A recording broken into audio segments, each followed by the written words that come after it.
Minister Vimal Veeravansa today alluded to the fact that the government has acknowledged for the first time the existence of the controversial contract for the renovation of the official residence of the permanent representative in Geneva, which was reportedly awarded to an LTTE affiliated company.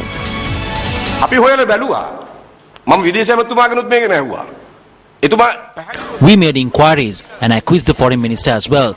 He says that the contract was granted prior to the foreign secretary assuming office in Geneva. This is what the foreign minister told me when I made inquiries. When something like this happens, we inquire into whether this is the truth or not.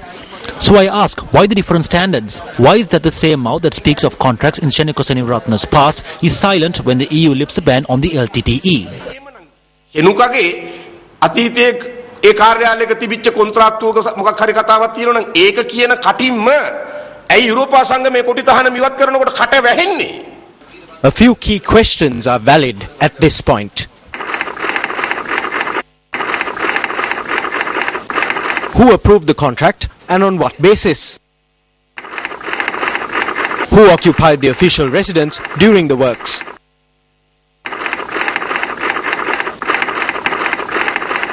Who approved the bill? Who signed the payment? Who is responsible for awarding the contract? I looked at all the documents when I took office. I realized that there were many irregularities. I was informed that this company was in fact a finance company. It is not a construction company. The company is not based in Geneva, it is based in Zurich. The owners of this company are in the LTTE. That is why I asked the ministry and the president to conduct a financial audit. One problem was to do with finance, the other was to do with security. That is why I asked for the audit. Before I took office, Sheneko Seneviratne was the ambassador. Meanwhile, on our special segment Newsline today, former permanent representative to the UN in Geneva, Dr. Dayan Jayathilaka, expressed these views. Dr. Jayathilaka, Foreign Minister G.L. Pires has reportedly told Minister Vimal Veeravansa that this contract for the renovation of the ambassador's official residence was given prior to Ms. Sheneko Seneviratne taking office. Can you just brief us on the timeline? Because if it was prior to Ms. Sheneko Seneviratne, then that was in your tenure. Well, Nadeem, I didn't spend time trying to renovate the residence. I concentrated on helping defeat a UN war crimes inquiry when I was serving in Geneva. So we did that in 2009 in May 28th. I was fired on the 16th of July 2009. A decision was taken when the president was in Cairo attending an online conference at which Minister Vimal Veeravansa was also present, that I should be fired, and I was sent a fax. I took the first available flight after I could pack and settle my affairs, and I was back here in Colombo in the Who was heading the office in the period between your departure and Ms. Sheneko Seneviratne's? I do remember that Sheneko took over sometime in November 2009. So, I don't know about this audit. I know about the audit report. I've never seen this. So it should be very easy. You just check the dates of the contract and check the dates when Madam Seneviratne took over as ambassador. All of this came to light following this, the whole incident or non-incident involving Dr. Christonis and MP Sajin Ras Gunawardena. What is your take on it? Now, why now? It's because that was the story that he had beaten up on Sri Lanka's High Commissioner to Britain while in New York. So that's when the whole thing kind of blew up, and everybody started talking about what's happening in the management of Sri Lanka's external affairs. And at the same time, the EU lifting its shackles off the LTTE. Now, Minister Vimal Veeravansa claims that there is some correlation between these incidents. What's your view on that?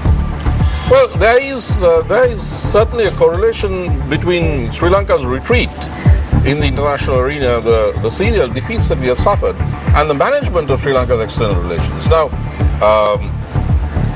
In 2008, there's another timeline here. In 2008, our High Commissioner at the time, who is now our Foreign Secretary, Madam Shenuka Senaviratne, had stated at a staff meeting in London that I would be removed from my post in Geneva and that she would be my successor. Now, if that had happened in 2008, while the war was raging and while the West was trying to bring a resolution to stop the war, then who would have gained?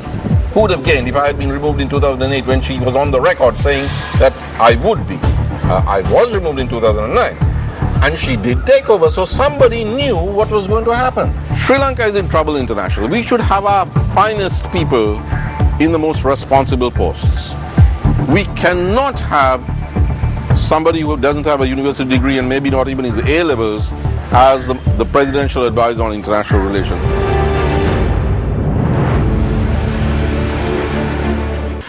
Dr. Dayan Jayathilaka took office as Sri Lanka's permanent representative to the UN in Geneva in June 2007.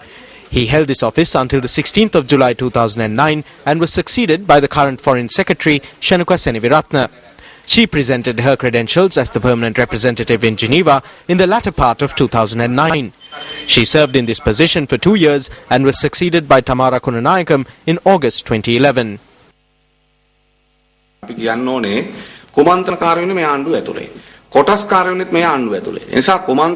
I must note that both the conspirators and the stakeholders are within the government itself. The conspirators and the stakeholders in the conspiracy cannot just clamber out of the ditch they have fallen into. They must answer this. Now they are saying that this was not awarded during Shenuka Senaviratne's tenure. But this document clearly states the date. This clearly states that it was given to P.T. Thangaraja on the 19th of November 2009.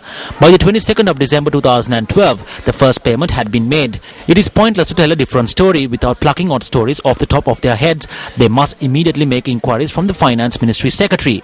At the very least, make these inquiries and fulfill their responsibility.